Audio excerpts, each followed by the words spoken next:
Okay, let's head on into the picture. Oh boy, we got the lightness and the darkness over there. I look like I'm broadcasting from heaven, and you look like you're broadcasting from a cave in Afghanistan. Well, Let's see here. Let me go ahead and share this out. Let's see. I'm gonna put this. I'm just gonna let people know that we're gonna go. We're going in the. We're going to go in the old cult club and talk about today's Nintendo Direct. I almost said Nintendo Direct.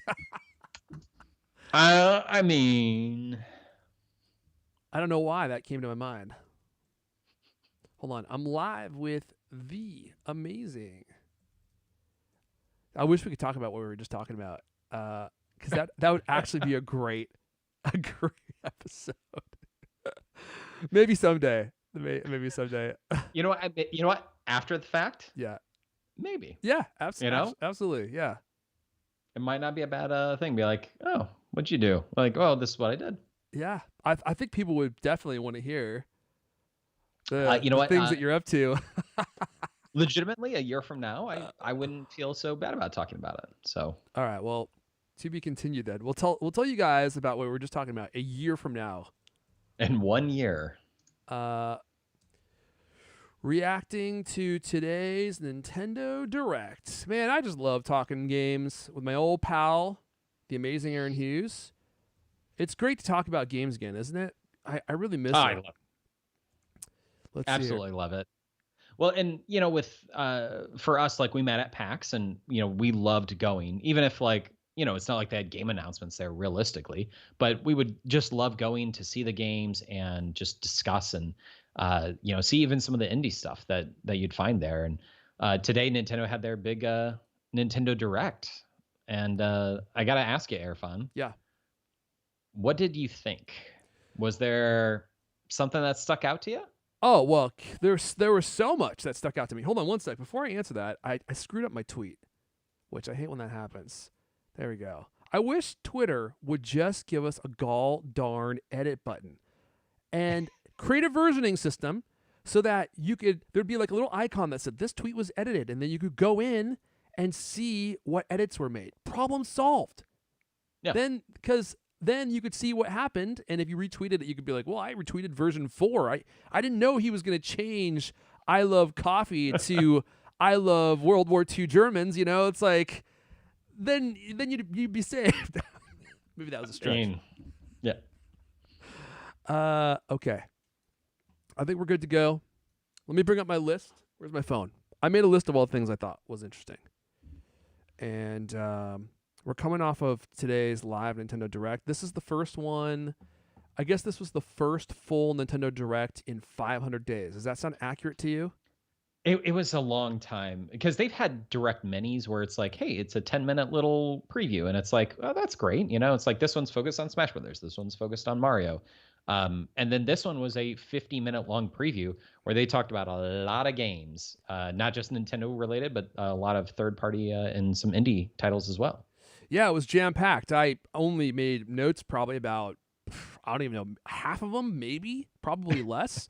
And there were a lot of games in there that I've never heard of before.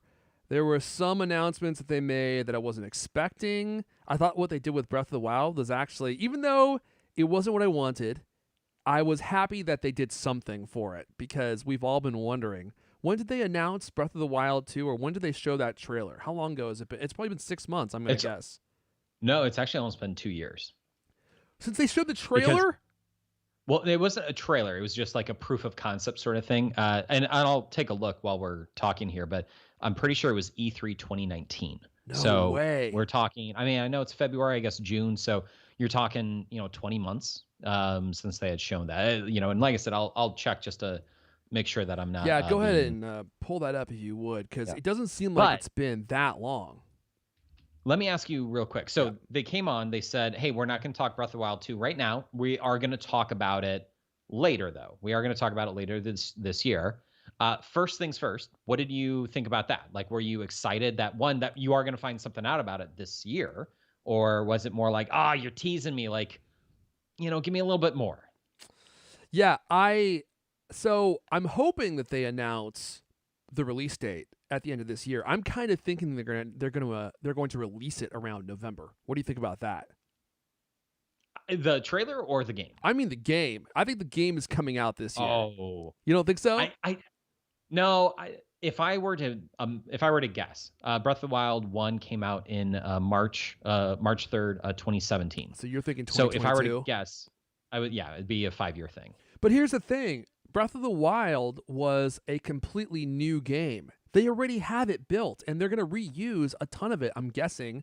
All they're going to have to do is change the story, change the character models, change the levels, change the missions, change some of the artwork. But the framework, the brunt of the work has already been accomplished. So why not release it early? Yeah, and you would think that, right? Like, and by the way, I was correct. It was E3 2019 Holy where they moly, had shown. I cannot believe it was So, that long ago. Yeah, and they've done a lot of it. And so realistically, most likely, the work that's going to be done on there, one, they probably began development on it, even before Breath of the Wild 1 was completed. You already have the world there. You just have to do some updates to it. Depending on what they have set for that game, like if they did a light world, dark world sort of thing, like they've done in previous Zelda games, or like a past and a present, future sort of thing, they could do something like that. In which case, then it would take a little bit more time. But the assets are there now. The Switch, the version that we played, was originally created for the Wii U, so we got I don't want to say it was a dumbed down version, but it was a version that was not showing the full capability of the Switch. So they might have put a little bit more horsepower into this title. There could be a lot of really new and innovative things that they're trying to accomplish with it, and sometimes that can take a little bit of time. And also, Nintendo is very they like to have a marquee game come out every single year, and so this is one of those where they say, look, you know what? We're going to have 2022. That's going to be the Zelda year. And it's going to be March, and it's going to be the marquee game is going to be Zelda. This is going to be the thing you want to keep your Switch for, or buy a new one, or what have you. Mm-hmm.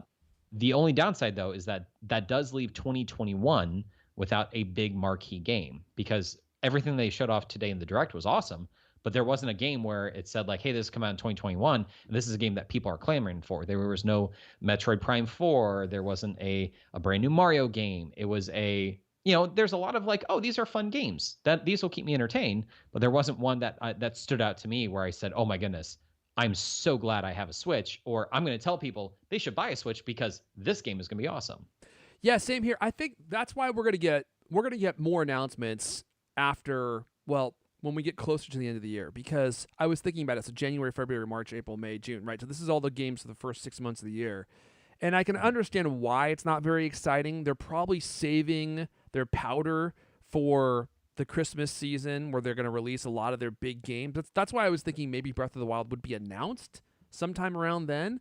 And they did come out and say that they are working on it, and they had nothing to show for it today, but they at least wanted to acknowledge that they're working on it. I just thought that was a strange thing to do. If you have nothing to say that's impactful or major, why would you even do that? Why not just wait? Unless you're thinking, hey, we got something coming, and it's going to be coming in November or December. To your point, there was nothing in today's Direct that I thought was really all that exciting. There was no AAA titles or anything in there, and it's hilarious to me that how they make it a point to show games that are coming to the Switch that have been out on other consoles for, in some cases, years. Like the Borderlands, or what was it called? Tales from the Borderlands? Right. Tales from the Borderlands. Coming March. It's going to contain all 5 chapters. I'm like, dude, I hope so, because that game has been out for, 4 years now on other consoles? I just think it's really funny that they get excited about all these old games coming to the Switch. So let me just dive into my list here of things that I thought were interesting, and we could talk about Breath of the Wild more as we get towards it, because I know you want to talk about Skyward Sword as well. So well, I want to talk. I want to ask you about it in particular, but well, you can go through your list though. Okay, so let me just rattle through it real fast. So Outer Wilds coming summer 2021. I have never even heard of this game. Let me go into browser mode here. God, I hope I don't get in trouble for showing a trailer. Oh, whoops, that's the wrong button. There we go. So this is Outer Wilds. I thought this looked really interesting. I'll just play it in the background here. It was a beautiful looking game, and I like the premise. So the premise was you're in this world, and every 22 minutes the world basically destroys itself, and then it resets. And as you go through, you have to figure out what's going on and kind of solve that mystery. It seems like it's kind of a explorative game, which I really like games that are like that. And there's also that mystery premise built in, which I thought looked really interesting. The game looks beautiful, and I can't get over how some games look so incredible on the Switch, considering it's just a giant, cell phone. And some games look like they're in 4K. They look so good. So that was Outer Wilds coming to Nintendo Switch. The Legend of Mana. Let me see if I can pull this one up. What did you think about that one? Because I know you probably played the original Secrets of Mana, or you played Secrets of Mana, I should say. Yeah. So Secret of Mana was a game that absolutely, like, that is one of my favorite games of all time. I think we had talked with Jordan before, and he was like, not a huge fan of it. And I totally get it, because it's not for everybody. But it is a fun multiplayer game. The first Secret of Mana, I guess technically it's the second one in the series. And then they had a third one, which is now called Trials of Mana.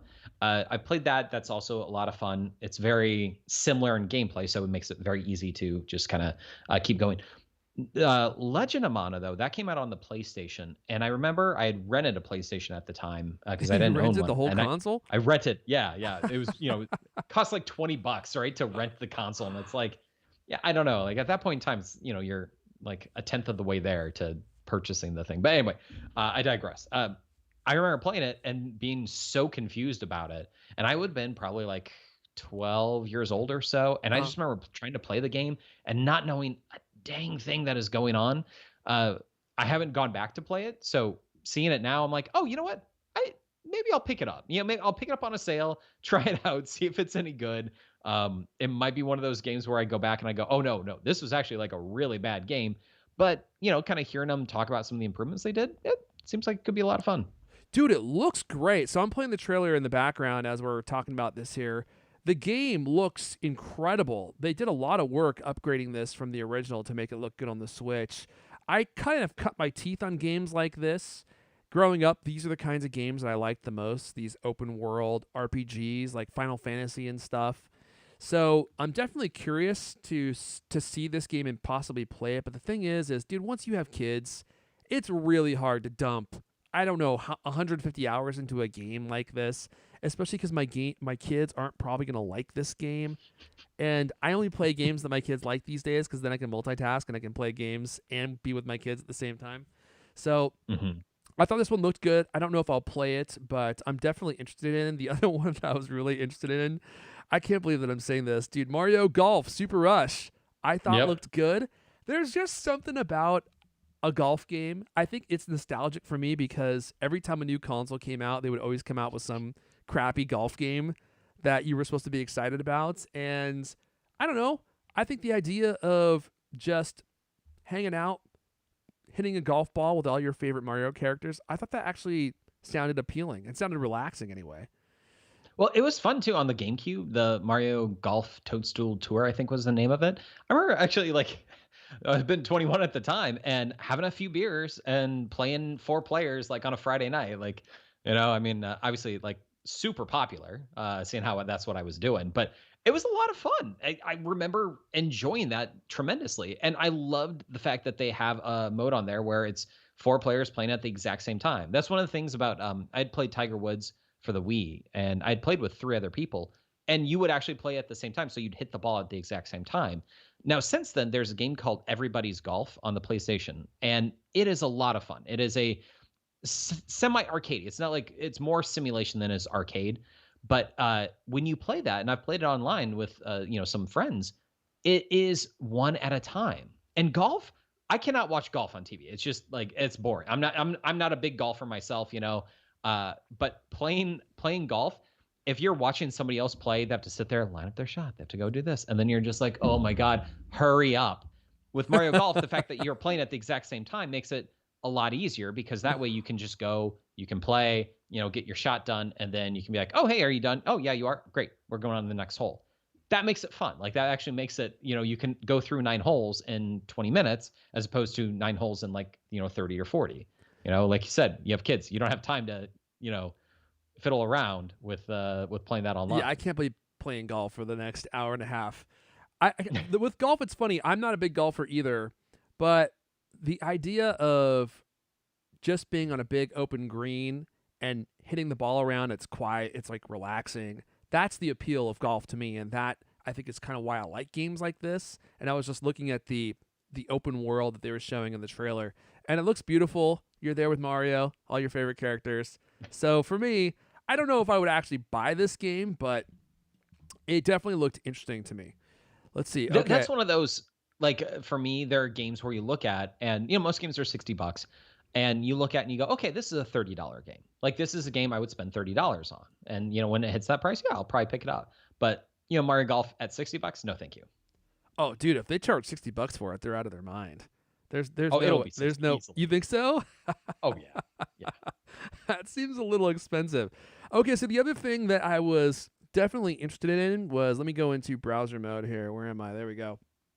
I haven't played Animal Crossing in a while. I really like that game, but talk about a time sink, and it burns so slow. But this new update with all of the Super Mario stuff, I thought actually looked really fun and made the island a little bit more interesting. So I might get back into it. Now, did they say this is going to be a free update? I think it's going to be free, isn't it? Because all the Animal Crossing stuff is all free. So you could basically add a bunch of Mario stuff to your island, which I thought looked really cool. Are you still playing Animal Crossing at all? Not really. The wife is. They had a festival or something like that on Monday that she had done. They had Valentine's Day, and then this is the next big update. I think it comes out next week, but it doesn't go live until March 1st, and that's when you can get all the items. And it's funny. I was telling her before we got on that they added warp pipes, so you can go from one side of the island to the other, and she was super excited about that. So it's actually been kind of funny because she has her island is very well done. And she's going to have 2 warp pipes just randomly on her island. Yeah, the warp pipes will be super useful just for getting one from one side of your island to the other. But the thing about Animal Crossing, man, again, it's so time consuming. It takes forever to do anything in that game. And the first week that I played it, I literally did nothing. I was like, what is there to do in this game? It has such a slow burn. There's literally nothing to do. I was so bored for the first week. And even now I feel like it kind of moves slow. And the thing that I really can't stand about Animal Crossing is frickin' Blathers. When you go to the museum to try to get an artifact, or to have him explain what different artifacts are to you, you have to do it one thing at a time. Couldn't Nintendo have built in some kind of system where you're like, hey, I want you to tell me what all 10 of these things are? Because it's such a grind to do it one at a time. You have to go through the dialogue every single time. When you go to the store, you have to go to the dialogue every single time. It's like, just give me like 10 things. Here, just take it, Blathers, and tell me what these are. So Blathers there's a point in time where, I don't know if it is for fossils, but I know it is for insects and fish and stuff. You can select like 10 items at a time or so. So you can select a bunch to give to him, and then he'll say, you want me to take all of these? And then you'll say yes, and then he'll be like, oh, thanks, bye. I think that takes a little bit. So like it starts off slow. Like you said, it's a slow burn. Where like individually, one at a time. And then it's like, oh, so I totally understand and I totally get it. And there's some improvements that, dear God, somebody did a fan made trailer of Animal Crossing improvements. So very similar to the Nintendo Direct. And it is so well done. And you see the like quality of life updates where you go, oh my goodness, like these are amazing things. Why don't they implement them? And this trailer, it's funny, it came out like April or May of last year, and they haven't done any of them. And they're very simple things like being able to go through the dialogue very quickly. Oh, you've already seen this. Connecting online. It takes forever. It's to the point where like my wife and I, we won't go to each other's island because it takes too long. Like, so unless we have something specifically we're doing, we don't go to each other's island. It's not conducive to a fun time for us. Yeah, that's one of the reasons why I stopped playing it too, is because I don't mind grinding, but when I'm done collecting apples or whatever, I want to be able to sell everything all in one fell swoop. I don't want to have to go through one item at a time and sell everything individually, which is what they make you do, because maybe they think their dialogue is so delightful that you want to do it 1,000 times. So once I've done it 2 or 3 times, I'm like, I don't care about the dialogue anymore. I just want to give you the stuff and move on with my life and go back to collecting more stuff. WoW, if you ever played WoW, they did this really well, where you could go out, grind, sell everything off, and then go back and do it again. And it feels like Animal Crossing kind of needs a mechanic like that. And it's like those small things, like those quality of life things that can make or break a game, because I do enjoy the game, but it's such a grind to do some of that stuff. I just got tired of it. Yeah, All I right. hear Super Mario 3D World. Now, I realize this was announced a little while ago, wasn't it? you. So it's already out. Oh, it So already came out is. on, Okay, so yeah, why so were it they came out on, talking about it? so they were just saying that it had come out. So that plus Bowser's Fury. The game came out originally on the Wii U, and it's a great game. My wife and I had played it together. She used the gamepad to like freeze enemies and do all that stuff. It was like the little brother mode essentially. Mhm. And then I went through and I played the game, and we had a lot of fun playing it. And it's funny because she was pregnant with our firstborn, and then we went out and bought it. He's 6 years old now, and then we went and bought it, and now he gets to watch me play it, which is pretty fun. But they have a secondary mode called Bowser's Fury, which is a lot of fun. It's actually really fascinating. So the gist of it is, it's an open world Mario game, and you are trying to collect these cat shrines, or shines, I should say. Uh-huh. And when you get them, then you can use it to unlock this Giga Bell, which turns you into gigantic Cat Mario. And the reason for that is because you have Bowser, who apparently has this sludge on him and now is this gigantic creature. He's like a Godzilla-like creature. And so every like 5 minutes or so, it starts to rain, and then he comes to life, and then he starts attacking the world. And so he will breathe fire. So you have to like get behind things, and you have to like try to get out of the way of certain stuff. But at the same time, because the world changes, there are new things that are open up now. So during his like Fury mode, so it's really a fascinating game. That one is much shorter than the 3D World. 3D World is probably like a 10-hour game, maybe even 15 if you want to play all the way through. Whereas Bowser's Fury is legitimately probably only 3 hours, but it's a really fun and good 3 hours. And that's Bowser's Fury that you're talking about. Now, Yeah, is, so is that a totally separate game from Super Mario 3D World? So it's like a 2-in-1 essentially. Okay, so, got it. Yeah, so it's $60. You get it, and then Bowser's Fury is a separate game. You can play that immediately if you want to, or you can play Mario 3D World. Oh, so they are two separate games. Yeah, that's interesting.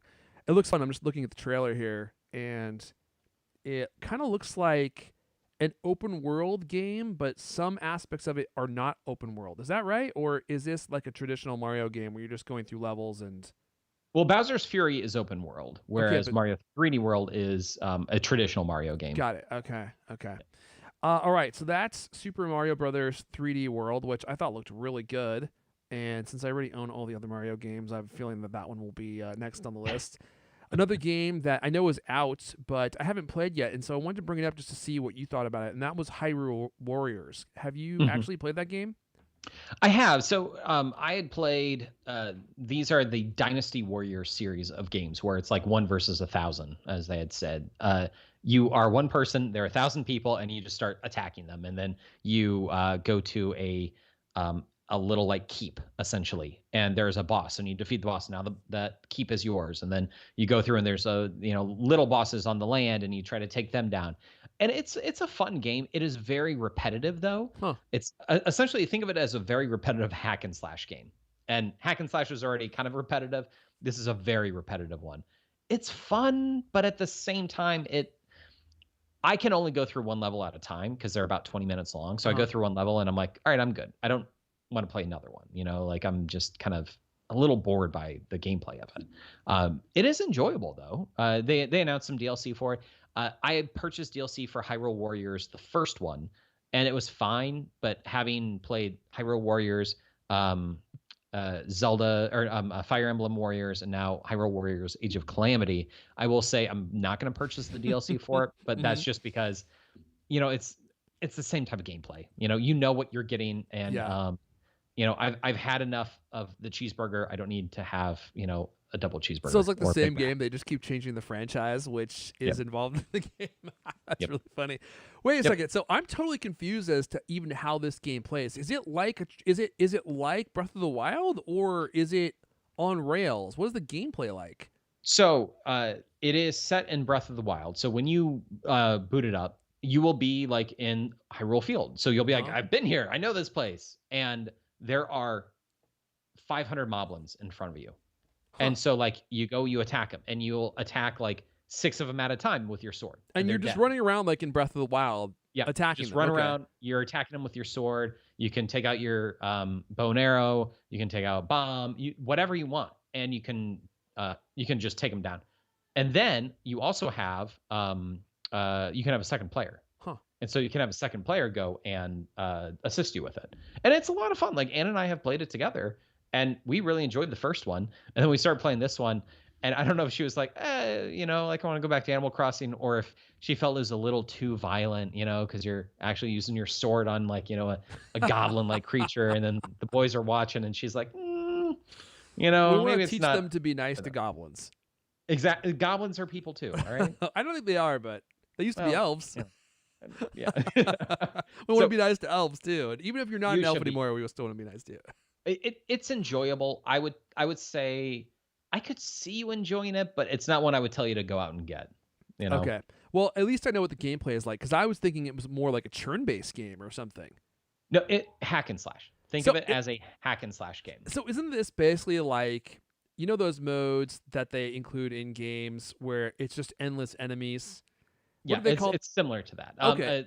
Not Battle Royale, but it's like that. I forgot the name of it. Yeah, I don't remember the name of it either. But it's essentially because when you buy a game, oftentimes an FPS will include a mode like that. Mm-hmm. So it seems like they just pulled that mode out and made it to its own separate game called Hyrule Warriors. I can barely say it. Well, so it's I think Tecmo, I want to say it's the Dynasty Warrior series. So they've been doing this since PlayStation 2, I want to say, where it was set in like, feudal Japan, and you're one warrior going up against 1,000 people, and like you take out, like I said, there's 100 people in front of you, and you just use your staff to take them out real quick, like. And it's very repetitive gameplay. That's the big thing, is that it's just very, very repetitive to go through. So play the game once, and then you've essentially played it. You don't need to keep buying it for every single franchise that comes out. No, you don't. Okay, got a good one here for you. Now, this one I actually was excited about, and this might date me here and you as well, but Ghost and Goblins Resurrection. Dude, I thought it looked good. It looks like a really clean port. I guess it's an HD remake of the original Ghost and Goblins, and if anyone remembers that game, it looks dated. You can get it on, I think you can get it on Switch now. You can. They announced. So there's a Capcom arcade collection. Yeah. They essentially released. It's like in 3 packs, where it's 3 arcade sets that they released. And Ghosts and Goblins was, I believe, one of those games. I'm actually taking a look right now, because they said also included on the Virtual Console. Like, is it the Super Nintendo Virtual Console? I think that's where I played it. Right. Yeah, I believe you're right. I believe it is on there. Actually, the Capcom Arcade is available now. It's a free download. You get one game, and then they have the like in purchase where it's like probably $10 or so per set of games. So you can get like the Street Fighters and everything like that. But Ghosts and Goblins is included with that. But also, like you said, there is the Resurrection version. I will say I am not a Ghosts and Goblins fan, but mostly because of how hard it is. I was little, and yeah. I mean, like, it's not Mario. It is not forgiving. It is not a like, you try harder and you get. It's like, no, you are going to hate yourself when you play this game. It's true. If you die 3 times, I think the game is just over, and you got to go back to the very start of the game. I think so. It's been a while since I played it, but it's not easy. No, not at all. But this new version, I'm looking at it right now. It's beautiful, first and foremost. So they put a lot of work into just updating the graphics and making it more modern. And one of the things that made the original Ghosts and Goblins hard to play was just the game mechanics were just hard, especially on a controller. I felt like that game was definitely easier on an arcade stick situation, It made it easier to like jump around, and with a D-pad, it kind of was hard to move and jump. And I'm going to guess they've probably dialed out a lot of that stiffness out of this game, and it will be much smoother to play, which will probably make it more fun. Anyway, I actually am looking forward to this game. I will probably get it and play through it. And hopefully they made it a little bit more forgiving, because if I have to go back to the start of any game after dying 3 times, I'm going to do that probably 2 or 3 times, and then I'm done with that game forever. Like, if I'm like on level 8 and you make me go back to level 1 because I died 3 times, I'm not going to play your game anymore, and I'm not going to buy your game anymore. The era of doing that is over for me. It's like Super Meat Boy. People kept talking about how hard the game was, and I'm like, that's why I don't want to play it. Yeah. I don't want this to feel like I'm doing homework. No, I don't either. So there was one game that was announced that I will say, when they showed the start of it, I'm like, oh, this is some dumb game. And then they showed the gameplay, and I was like, I could see myself liking this. And that was Knockout City. I think it was by EA.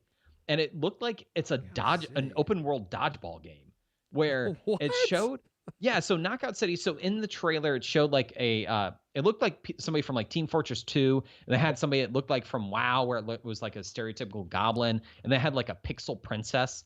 And then they showed the gameplay, and it looks like an open world dodgeball game. And I was like, that is kind of what it looks like, yeah. Against other people, where like we'd be on a team throwing dodgeballs at each other. And I was like, I could have fun with this. Like, this is a game that I would actually enjoy. That was the biggest surprise to me, because it was no, I don't want to play this. And I was like, oh, actually, maybe I would. So that was kind of a surprise for me. There was another game that they announced that I wanted to ask you about, which was Project Triangle. So Square Enix had released a game called Octopath Traveler. I want to say it was in about 2018 or so. And it is a part of their HD 2D series, where it is a sprite-based game. Mm-hmm. So it uses sprites that you would see on the like Super Nintendo, but it is in high definition, where it looks ultra realistic. Mm-hmm. And the game itself is just like the graphics and the what they're going for with that type of a gameplay is really interesting. And so I was just kind of curious. I don't know if you remember seeing that, or if that was one that had stuck out to you at all. But they had called it was Project Triangle, I guess. They called it Project Triangle Strategy, which is a really bad name. Project Triangle Strategy. It's hard to say. It's not memorable in any way. They really should have come up with something more catchy. And if they couldn't use the real name, they should have come up with a catchier code name, because that's a terrible name. Well, it's a code name, yeah. Right now, which they originally was called Project Octopath, was the name of Octopath Traveler. So it'll be different. But was that something that stood out to you at all? Like when you saw that, were you like, oh, that's fascinating graphics, or that like seems like it could be an interesting game? No, I would say out of all the things I saw, this is one of the ones that bored me the most. It kind of looked like Game of Thrones RPG edition. A little bit. It did have some elements of Zelda built in. I mean, in fact, actually, at first I thought it was some kind of Zelda game. But when I see a game like that, my first thought is, I'm not going to have enough time to play this game. And if there's any reading, was that the game where there was a lot of reading going on? I'm like, I'm not trying to read my games. It's 2021. I barely have time to play games that don't make me read. I don't have time to play games that are going to make me read a whole novel as I go along. And I definitely can't play with those with my kids. So for me, that's going to be a no-go. But it sounds like you were kind of excited about it. I agree with you on the so Octopath Traveler was like a 40-hour game, and I probably played like 5 of those hours, and I was like, I just don't have the time for it. Yeah. Like my sweet spot is like 10 to 20 hours. That is definitely my sweet spot. I think actually one of the games which has a lot of rating was the Famicom Detective Club, which was that you like that one? No. So that one I think had a lot of reading. So they had released this on the Famicom, the NES in Japan, where it's essentially you are playing the role of a detective. And people love that game, where they went and translated that on the NES. And they would sell reproduction copies of this game where you can buy the ROM of it. And so they decided to re-release it, to retool it, and then localize it for the West. So it's one of those where it's not a game necessarily. So for somebody like me, I could watch a YouTube video about it and feel okay. I'd be like, because it's point and click, it's not playing like a shooter or playing Mario where you are actually controlling the person. I don't want to watch somebody play that. I want to play it myself.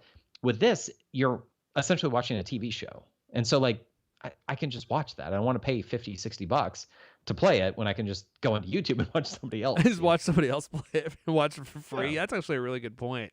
Rather than having to go through the whole thing yourself. I really like the art style, and I like how Japanese the game is. You could tell that this is definitely a Japanese game, right?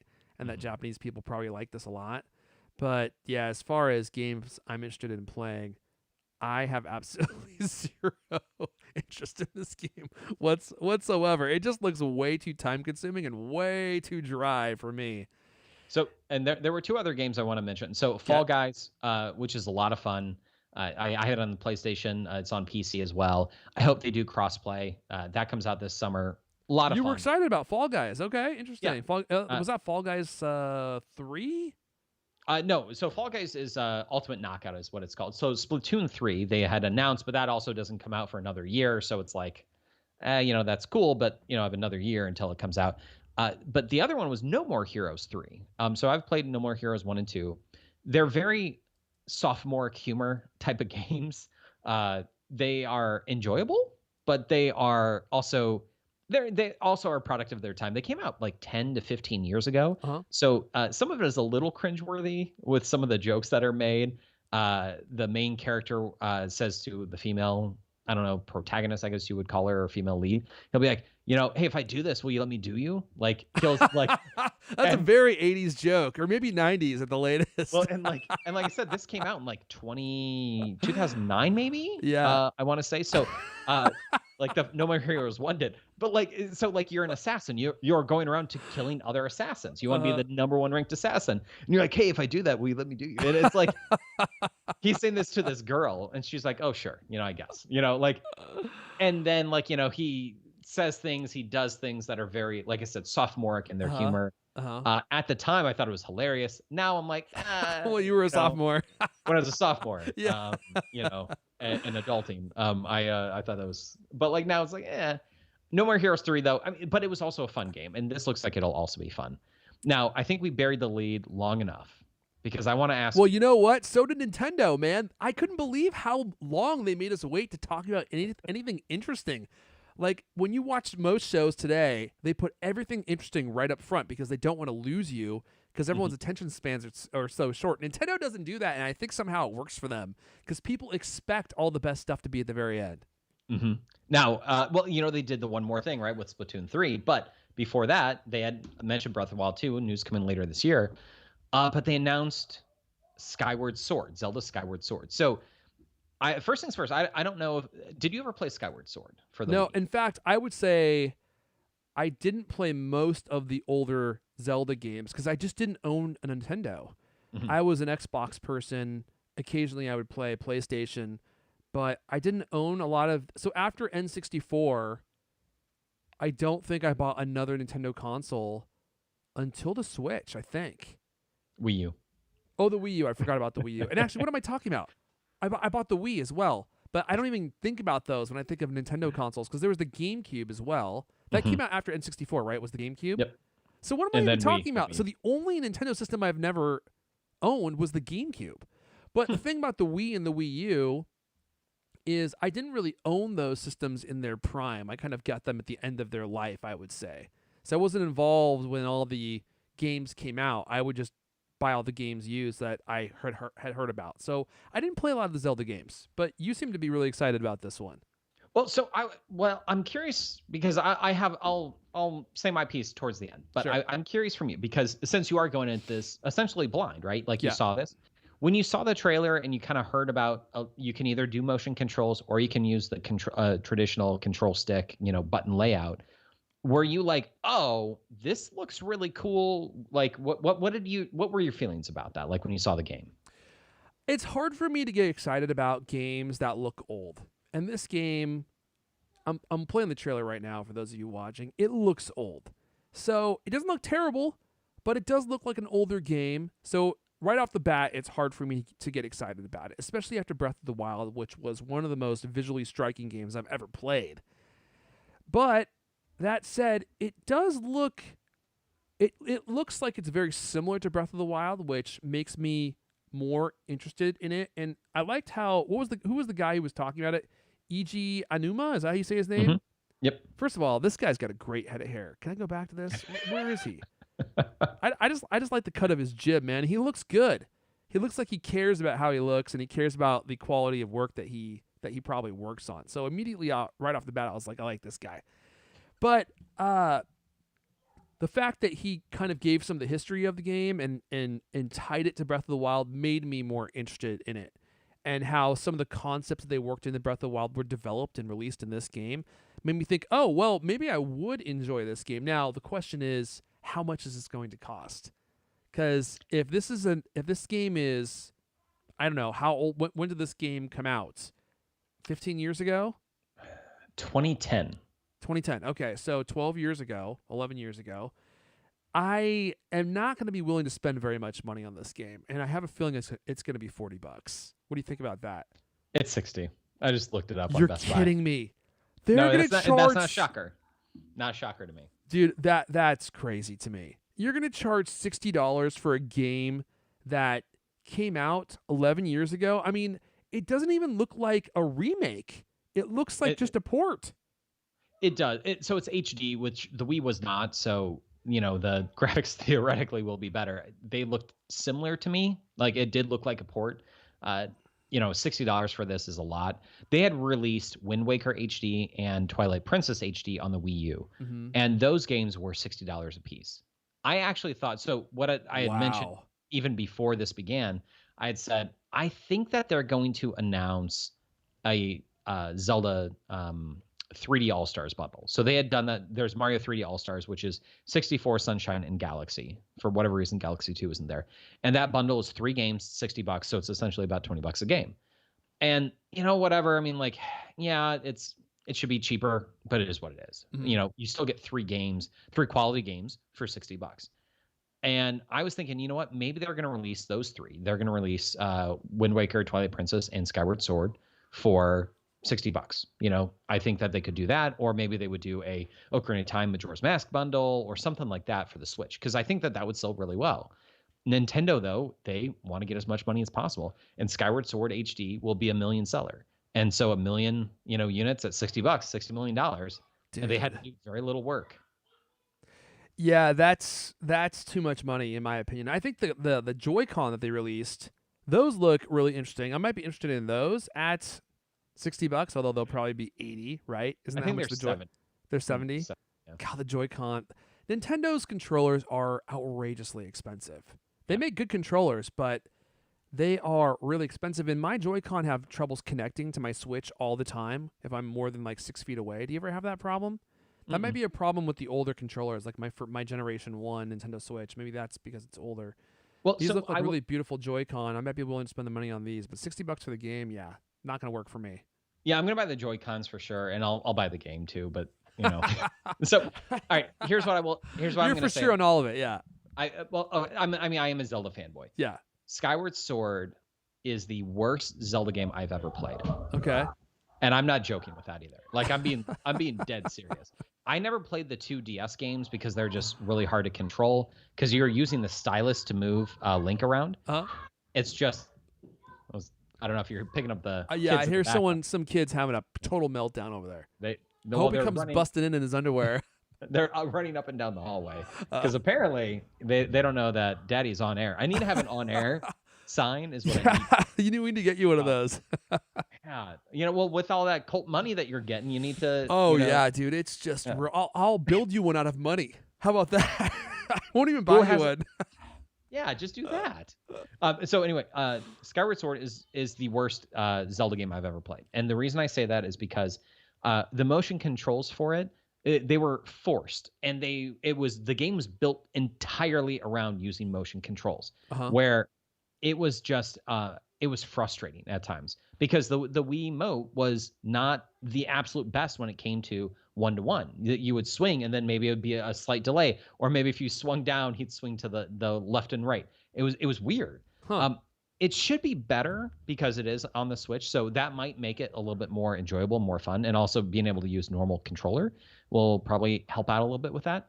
The other thing too was every 5 seconds you had this secondary character called Fee, who acted as your companion, and so every 5 seconds Fee would come out and say, "Master, I believe you should go north," and then you'd be like, "Okay, great," and you start going north, and then she'd come out again, and be like, "Master, I think you should go left," and you'd be like, Is this an adventure game? Don't I explore a little bit?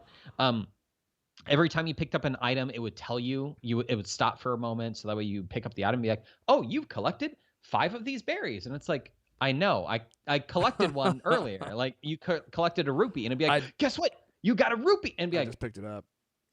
And so I know legitimately, like what you had mentioned earlier with Animal Crossing, some of the frustrations there, they did that with Skyward Sword, and you can find YouTube videos about frustrations about what makes the game not fun. Uh-huh. There's one in particular where you had to use the motion control when you were swimming.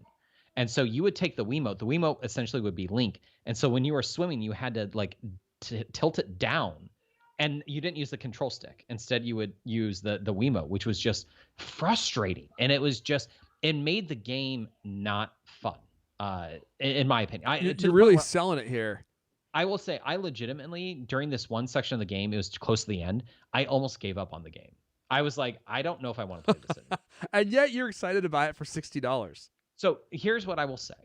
All of those complaints, I do believe that there's a lot of stuff that they can fix on there to make the game fun and enjoyable. Mm-hmm. And I think not having feed talk every 5 seconds, not getting stopped every time you pick up an item. There's some amazing puzzles in there. There's one section where you are in the middle of a desert and you have this time stone where what happens is everything within a certain radius essentially goes back in time. And so the ship then is powered. And there are some really unique puzzles with this time stone thing.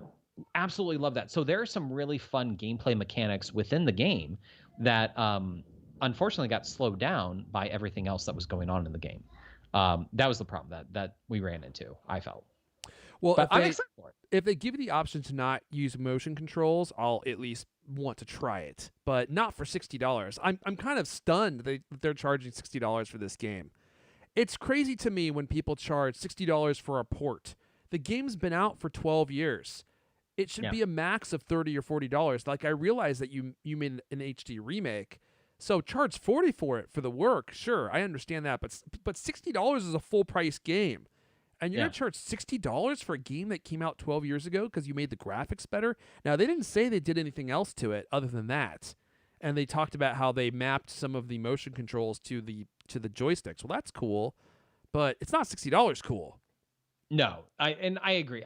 I wish that they would have done a 3-pack, because with Twilight Princess and Wind Waker, those 2 games that were made for the Wii U already. And so to make it for the Switch, like, you want to talk about an unbelievable value. You have 3 games. It's essentially $20 a game, right? Mm-hmm.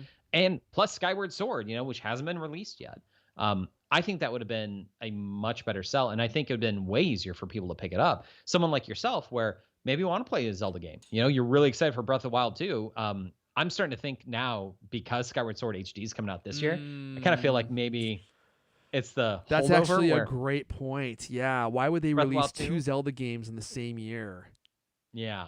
So I'm thinking like another year, maybe. Yeah. You're probably right. Oh, that's a great point. $60 for this, it would have held me over, because that's probably why they're releasing it. And I would have been interested in playing this as a holdover if it were $40. But I know I'm repeating myself because I'm actually so flabbergasted that they were charging $60 for this game, not for $60. Mm-hmm. I'll play Super Mario Odyssey for the 12th time. Well, I will say, if it drops to $40, I would pick it up for you to try it out, because, like I said, there's some really great things in there. And if they cleaned up a lot of the annoyances, I think that it could be a really amazing game. But they have to clean that stuff up. If all they did was put a nice, coat of paint on there, then I will say, like, I will cancel my pre-order, and then I will wait for it to drop to 30, and then pick it up and be like, okay, well, is this as bad as I remember it? Because I actually want to know. Like, I want to replay it, and then I can say, you know what? It's not as bad as I thought it was. Maybe Zelda 2 is worse. Maybe. It's the worst Zelda game. From hearing you the way you described it, I'm like, and now I'm not so excited about it. I was more excited before I heard you talk about it. Okay, so one more game we've got here. I wasn't expecting this at all, but it kind of makes sense because the original Splatoon came out quite a long time ago. Splatoon 3 2022. Now, you know that this specific Nintendo Direct was kind of lackluster when they felt the need to drop off a game that is not coming out until 2022. That's how many, let's say, not exciting games were announced at this Nintendo Direct. I was kind of expecting more since it's been a while since they've had a major Nintendo Direct. And I kind of lost interest in the original, or in Splatoon 2, pretty quickly. I bought it, we played it for a bit, but there's something about the game that I guess maybe I got on to Breath of the Wild right after that, which might have made me leave Splatoon, but I almost regretted buying it because we put so little time into it, and it was like a $60 game, and I barely played it. Are you excited for Splatoon 3 at this point? I am. So I do hope that there's some carryover from stuff you did in Splatoon 2. I played the game casually.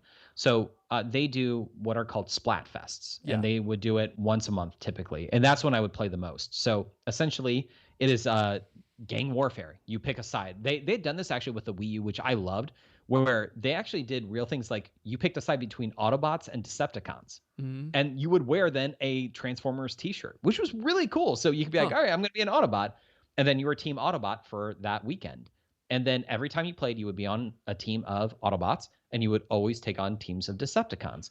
And then at the end of the whole thing, it would say, hey, Autobots won this much, Decepticons won this much. And I actually like that aspect even a little bit more like than when you're playing Call of Duty and it's just kind of standard, like kill somebody sort of thing. Yeah. I liked it because it was a team mentality. And, when you played, you were actually playing for like even more than just, upping your stats. I loved playing the Splatfest. So I almost exclusively played it like for the weekend once a month. And that's what I would do. And that eventually went away. And then they were doing Splatfest. It was like every other month or every 3 months or so. And then you would see a huge influx of people getting on to play. There's one that's like, what do you put on a burger, mayo or ketchup? What is better? I remember that one actually because I thought that one was so weird. And then Who the puts colors, mayo on a burger? The heck? I know. Ketchup, come on. And then the colors were you'd be all red, your ink would be red, and the other team would be white, and that was fun. Like that's cool. Like that's interesting. And so they would do that. And so for Splatoon 3, I think that would be really cool. The one thing is, like I said, I hope that there's carryover because there was a lot of work that I had done with Splatoon 2, but I just, I did it so casually that there was so much stuff that's just kind of waiting there, like kind of to get past the finish line. Like, if I played a little bit more and a little bit harder, that my weapon then would be a higher level and my guy would be a lot higher level. I'd get this thing to a higher level. And so some of that carries over. I think it'll actually be better and I'd be more likely to pick up 3. But as it stands right now, 3 is a game I would probably pick it up after before the first Splatfest, I think, just to like try it out and play it. If they have some new mechanics in there, because the game is very, it's kind of like a Call of Duty. If you pick it up every year, it's it's the same type of game. With this, it's a very similar type of game. So what are you gonna do that's gonna make Splatoon 3 that much better than the second one, or that much better than the first one? That's exactly what I was thinking. They're gonna have to add some kind of new mechanics in there that make the game interesting and different, significantly different than Splatoon 2. And they can't just release the same game with the same paint mechanics and new levels and expect me to pay $60 for it. Also, I feel like one of the issues with Splatoon 2 was there was a lot of cheaters in that game. Do you remember that? There were people, seemed like they were doing things that they shouldn't have been able to do. Now, maybe it was just pure talent. I think it was pure talent. Whenever you see somebody... Those 10-year-olds, man, they're amazing. Well, not just that, but if you see somebody with Japanese characters for their name, 9 times out of 10, they would wreck me. They would absolutely dominate me. Now, 8 times out of 10, if they had American characters in their name, just normal English, they would wreck me too. So I don't know if there's a correlation there, but I enjoyed playing it. It was one of those games, though. Also, I will say they're online for it. They did so poorly because if you remember, you and I, we just wanted to do you and I on a team together, playing with other people, and they instead. I would join you and we would be on different teams sometimes. And sometimes we'd be on the same team. And there was no rhyme or reason to it where it's like, look, we're playing casually. We're dads, like we don't have a whole lot of time to play. We just want to play for 20 minutes, 30 minutes. And we just want to play a game together for that time, have fun, and then go out on a high note and then have that be it. And they wouldn't allow us to do that. And that was just such a weird way of doing matchmaking, or when they had the Splatfest, if you and I were on a team together, we had to have rounded out with 2 other people that we knew. Mm-hmm. We couldn't do you and I on Team Ketchup and then have 2 random Ketchups join us. We had to have 2 real people that we knew join us. And I think you had reached out to your audience and asked people to join us. And so we got 2 randoms, and I want to say we lost every game. We played 10 games and we lost 10 in a row, and it was like. I do remember losing a lot. I do remember losing a lot. It's really hard to do. So I hope they update. If they update the mechanics and stuff like that, I'd be very interested in purchasing the game. But 2022, so that's probably a June 2022 release is Yeah, my guess. exactly. So it just again affirms there just wasn't really a whole lot to talk about this direct. I was really surprised that we got so few games that were exciting. There was a lot of stuff that was packed in there, but a lot of the games were things that I had never heard of before, or they had limited audiences. They were not like AAA titles. And it was just Mhm. surprising to see that after all this time. This is what you have for a major direct, like a full-length direct. That was kind of surprising. But I was excited to get the Breath of the Wild announcement, as small as it was, just to let us know, like, hey, this is in development. Although we already knew Mhm. that, it Yeah. still is nice just to hear, like, the game's in development. We'll have more to tell you this year. That was the part that I think I was excited most about. And then, more than anything else, it was just really nice to spend some time focused on games for a little while. It hasn't happened in a long time, and it reminded me how much I love games and how much I missed playing games. The thing is, it's so cliche to say, but when you have kids, people always say, oh man, once you have kids, you won't have time for anything. And I don't think that's necessarily true with your first kid or maybe even your second kid, although your second kid, you're kind of starting to realize how true that is. But then when you get to 3, you're like, yeah, this is actually pretty true. And then when you're at 4 or 7 or 8, like I am, you don't even think about if it's true or not because you don't think about anything else other than your kids and like what you can get done in your life between the times when your kids are sleeping and in bed or eating dinner. Because when they're not doing those things, they want to be with you. And they're so time consuming and they require all of your attention that you just really lose track of your love for gaming and you don't do it. I think you're probably better about it than I am. It sounds like you and Ann actually play games together. Like, I don't play games with my wife. She doesn't game. She likes games, but she never plays them. And my kids, well, 2 or 3 of them, actually 3 of them now will watch me play games. And my oldest girl, she'll actually play some Nintendo games, which is very heartwarming to watch.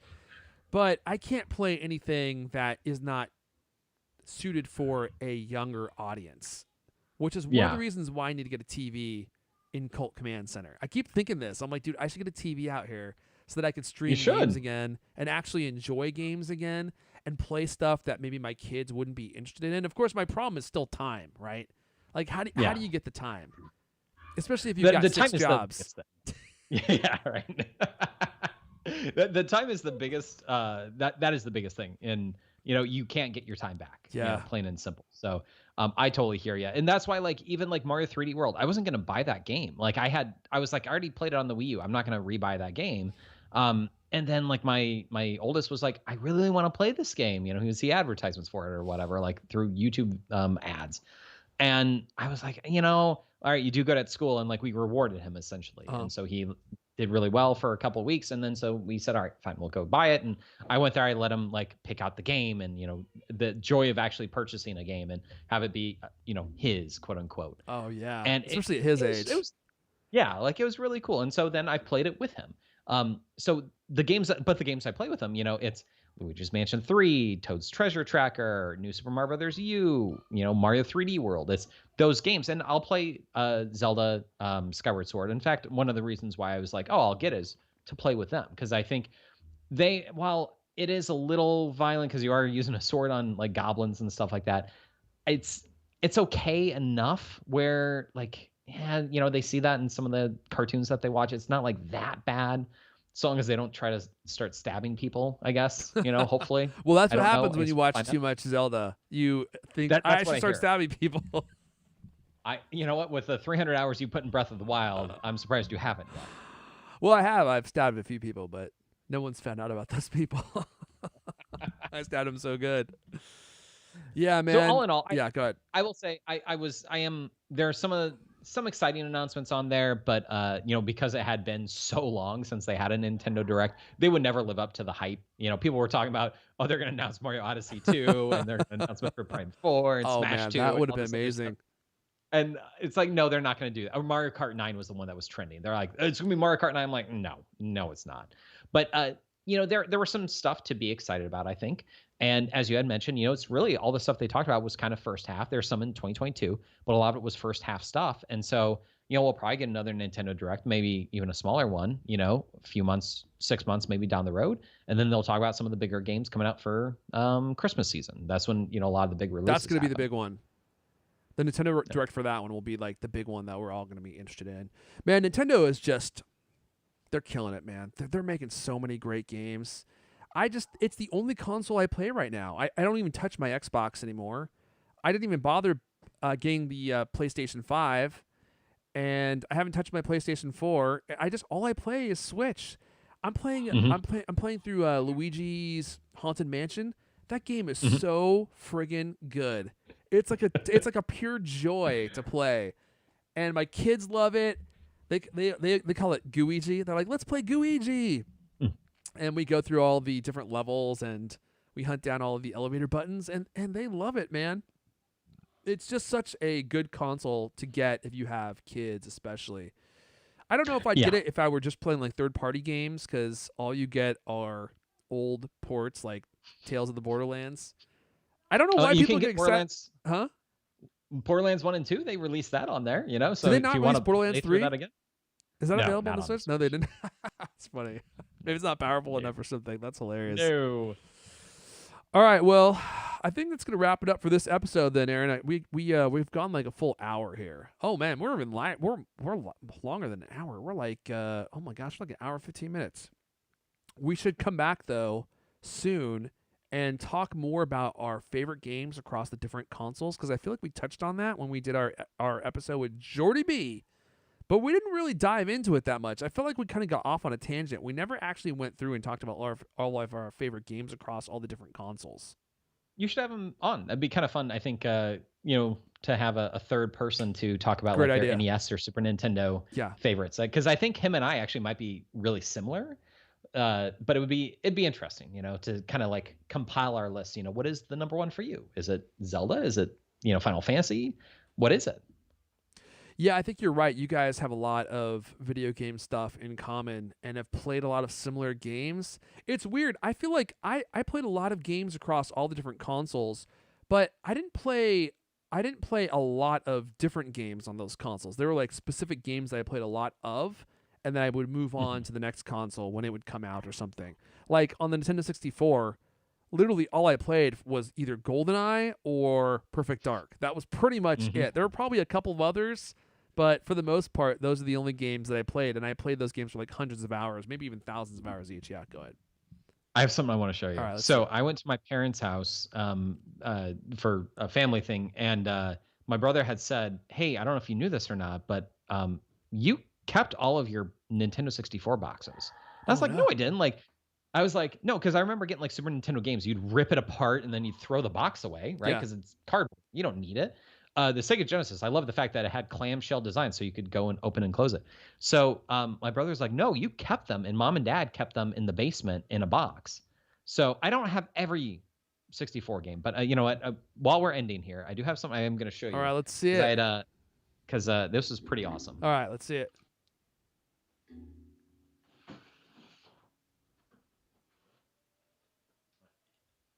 So the one that is actually worthwhile is like, this is pristine, but it is a copy of Perfect Dark, the box. Dude, that box might actually be worth some significant money. So it looks brand new. Like, yeah, like this was kept. I mean, like right there, it's like open like ever so slightly. Yeah, but he's holding up the Perfect Dark box, by the way, for those of you listening. Oh man, that game took my job for a little while. And those expansion packs were my bread and butter, dude. I would sell those things for like $25, $30. And the best part was is that you'd buy a console, right? Like a used console. Because I would buy different lots with games included. And then I would part everything out and sell them all individually. And then you'd open up the console and you're like, oh shoot, there's an expansion pack in here. They didn't even mention that in the eBay listing. So it would be like an automatic extra $30, which, back in the day, that was a lot of money. That's cool, man. Do you have any other classic boxes over there that you fished out? Well, so I have like wrestling games, which I absolutely loved on the 64. In fact, there are a couple of Japanese ones that pretty Is there a cool. murder happening outside your door? Should you be arming yourself right now? Like I said, the on air, they're not paying attention to it. So I do This is why I apologize. built Cult Command. Is exactly because of those kinds of scenarios. It's like I can't work in these conditions anymore. So I have WCW versus NWO Oh, Revenge. dude, I remember that box. Excellent. But this though was WWF No Mercy, which is considered the best wrestling game Is of that all the Rock? time. Is that the Rock in It his is the Rock. 90s sunglasses on the front? Oh yeah. But there were so the name of the company was Aki or AKI. Yeah. They had a special engine for wrestling games that people absolutely loved. And so I never imported video games before, but I legitimately went to a place to import. This is Virtual Pro Wrestling 64. And this was from the same company. So essentially it was like an updated version. It was like a 1.5 version. And then this was Virtual Pro Wrestling 2. Again, What the heck? Like this is I imported this. It was this game was $80 is what Holy I paid. moly. And It's like a Japanese wrestling game. Like the whole box is covered with Japanese guys. Yep, and it's all in Japanese, but like it's a wrestling game, so it's not like you have to read it. And I would go online and I would print out a sheet of like, here's what these things mean, and you set it up once and you're done. And then you create your player and you go through and play it. And I mean, it's a lot of fun. So so I found those and then a couple of other like miscellaneous stuff in there. But yeah, I was pretty excited for it. So, but like I said, the perfect dark box here though, I mean, that is like it's perfect. pristine. It's a perfect dark box. You should get that thing framed. That is an artifact from another time, and it looks like it's brand new. You got to be careful with that. I found my Chrono Trigger box, but it had a little bit of a chunk taken out of it, unfortunately. So that box is probably still worth money, dude, because people who sell cartridges need the box and the manual to sell it as a complete listing, right? It has a little bit of a chunk taken out of it, but I mean, it still probably would fetch honestly like $80. I was saying. Yeah, it wouldn't surprise me if it would, because I mean, a complete Chrono Trigger, that game is so rare. They might get several $100s, if not more, for that. I mean, back in my day, I was selling that complete for $100 and something, so it's got to be worth a lot more now. Yeah. All right, dude. Thank you for sharing that with me. Let me go ahead and wrap it up before we say our goodbyes. Let me just thank everyone who is watching live. I just decided this was an impromptu discussion. I was like, let's just put this out and let people who are available watch it. So if you're watching it live, thanks for being here. Shout out to Zach Hicks is here. Of course, Zach Hicks is here. Zach Hicks, someday we're going to ask what Zach Hicks does, because whenever we go live, no matter what time it is, no matter what time of day or what day, Zach Hicks is here. So shout out to Zach Hicks. Shout out to Corey Blosser and to everyone else who tuned in to watch the stream. Thanks for doing that. Thanks to everyone who is supporting in the in Cult Support. I really appreciate you guys. And we'll have more episodes out later this week. Also, the announcements for the recipients of Gadge Garage number 2. Oh man, I got to do an episode on the retail arbitrage I've been doing. I can't wait to actually talk to you about it. I don't know if we'll do it next week or the week after, but I do want to ask you about the highs and lows of it. Maybe I can interview. An interesting experience, dude. It's been illuminating and it's been a total nightmare. So we should do an episode on it because I feel like I've disappeared. All I've been doing. So can I just show you guys this? I'm just going to give you a little preview for those of you that are watching the video. I'm just going to pan my camera over here. And I'm just going to show you what the hell is going on in Cult Command. It looks like Oscar the Grouch's living room. I look like I'm living in a dumpster. And this is not even all of it. I can't scroll down and show you what's all over the floors. So I've been trying to do this thing called retail arbitrage. We'll talk about it in a future episode. And it started out as an experiment, and then it totally spiraled out of control. And now I'm just literally buried in stuff that I need to get rid of. And it's been a fun adventure, but I feel like I'm finally starting to come back online a little bit. Like all I've been doing for like a week, maybe longer, is putting labels on things and putting things in boxes and mailing boxes to Amazon. That's all I've been doing. It has been so much work. It has completely consumed me because I'm like, all of a sudden I realized, oh my gosh, this is going to be way more work than I thought. And I have been doing nothing but mailing out boxes and then doing podcasts. That's it. So it's going to make one heck of a great podcast when we talk about it, though. I've learned so much. It's been like a master class in selling stuff on Amazon. Anyway, that's it for now.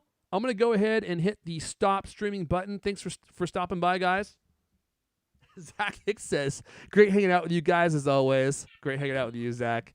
And we will catch you guys